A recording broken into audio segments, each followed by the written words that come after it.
اعوذ باللہ من الشیطان الرجیم بسم اللہ الرحمن الرحیم وبہ نستعین وہو خیر المعین وصلی اللہ علی سید الانبیاء والمرسلین وعلی آلہ الطیبین الطاہرین المعصومین اما بعد۔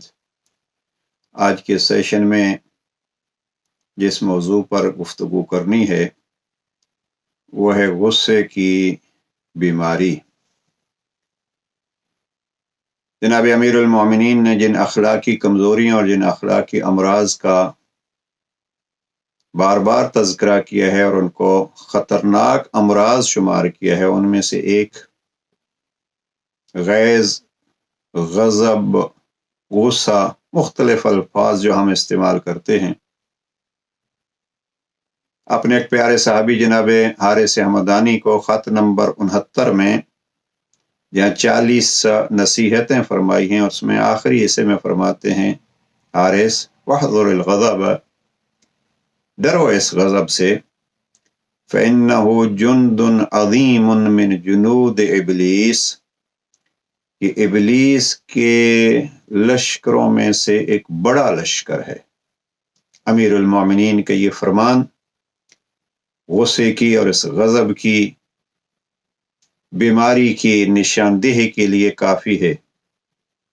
خط نمبر 76 میں جناب امیر علیہ السلام فرماتے ہیں عبداللہ ابن عباس کو بصرہ کا گورنر بنا کے بھیجتے ہیں تو وہاں کے لیے اصول بتلاتے ہیں اور فرماتے ہیں غصے سے بچنا، اس لیے کہ یہ ابلیس کے اچھی سوچ ہے اس بیس پہ کہ وہ سمجھتا ہے یہ اچھا شگون ہے۔ تیرۃ ابلیس، یہ غصہ ابلیس کے لیے اچھا شگون ہے۔ کسی کو غصہ آ جائے تو ابلیس کو یہ خوش ہو جاتا ہے کہ اب اس کے نتائج اچھے ہوں گے۔ اور پھر تیسرے مورد پہ جو عرض کرنا چاہتا ہوں، خط 31 میں جناب امام حسن مجتبی علیہ السلام کو لکھی جانے والی وصیت میں امام فرماتے ہیں بیٹا تجرع الغیظ، غصے کے کڑوے گھونٹ کو پی جاؤ، اس لیے کہ میں علی نے ان گھونٹوں سے خوشگوار اور شیرین کوئی نتیجہ نہیں دیکھا ہے۔ یہ ہے ہمارا موضوع کہ یہ غصہ ایک بیماری ہے، اور امیر علیہ السلام فرماتے ہیں کہ اس کے کڑوے گھونٹ پی جانا یہی اس کا علاج ہے۔ غصے کے اسباب میں سے حالات کا، زمانے کا ناساز ہونا، اور خاص کر جو غصہ آتا ہے وہ ہے دوسرے انسانوں کا برتاؤ ٹھیک نہ ہونا۔ جتنا کوئی قریب ہو، اتنا اگر کوئی غلط برتاؤ کرتا ہے تو غصہ زیادہ آتا ہے۔ اور تیسری چیز جو شاید کم افراد متوجہ ہوتے ہوں وہ ہے انسان کا احساس کمتری۔ تو یہ تین چیزیں سبب بنتی ہیں غصے اور غضب کا: حالات کی ناگواری، افراد کا غلط برتاؤ، اور پھر خود احساس کمتری۔ کسی نے کوئی بات کی تو یہ سمجھتا ہے کہ شاید مجھے ہی کہا جا رہا ہے یا میرے بارے میں ہی بات کی جا رہی ہے۔ تو یہ اسباب ہیں، اور ان اسباب کو مد نظر رکھتے ہوئے اس سیشن میں عرض یہ کرنا چاہتے ہیں کہ سب سے پہلے اس کو بیماری سمجھیے، اور ایک امتحان ہو جائے، اور امتحان ہو جائے کہ کسی کی چھوٹی سی میری مرضی کے خلاف بات ہو جائے تو کیا میں آگ بگولا تو نہیں ہو جاتا؟ کیا میرے اندر اتنی برداشت ہے کہ میں اس کی بات سن سکوں؟ یہ امتحان کر لیجیے اپنا۔ میری طبیعت، میری ایک پسند ہے، جس کے ساتھ میرا برتاؤ ہے اس کی اپنی پسند ہے۔ میری پسند کے خلاف وہ بات کرے تو آیا مجھے اس سے نفرت ہونے لگتی ہے؟ یہ مقصد یہ ہے کہ ہمارے اندر ایک غصے کا مرض موجود ہے۔ اب اس غصے کے مرض کے لیے اس کے علاج کو جاننا چاہیے۔ دو علاج یہ ہمارے اس سیشن کے یہ مہم پہلو ہیں۔ پہلا جو عرض کیا ہے کہ